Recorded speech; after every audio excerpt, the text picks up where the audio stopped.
Quand l'autre fuit pendant une dispute. Ah, je sais à quel point c'est déroutant. Je sais à quel point c'est difficile à vivre comme ça en plein milieu d'une dispute. L'autre, il s'en va. C'est très compliqué à gérer parce qu'à ce moment-là, toi, ton système nerveux, il a besoin que d'une chose, c'est de se sentir en sécurité, de se sentir choyé, rassuré. Il cherche aussi à comprendre la situation, à avoir des réponses.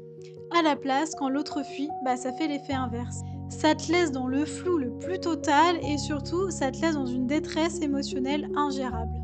Alors forcément, ça vient amplifier ton sentiment d'incompréhension, ton sentiment de frustration et parfois même, pour celles qui l'ont déjà senti, ton sentiment d'abandon.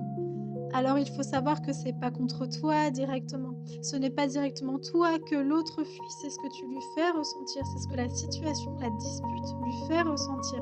Donc en fait, en fuyant, il va juste faire une pause émotionnelle parce qu'il en a besoin à ce moment-là. Donc c'est plutôt sain en soi, mais il faut pas que ça dure trop longtemps et il faut que ce soit OK aussi de ton côté. Il faut que ce soit prévenu, il faut que vous sachiez ensemble que dès que ça ne va pas ou dès qu'il y a une situation de crise comme ça, l'autre, son moyen de se réguler, c'est de partir quelques minutes. Donc OK, partir pendant une dispute, c'est pas forcément la bonne solution, mais c'est un mécanisme d'autodéfense.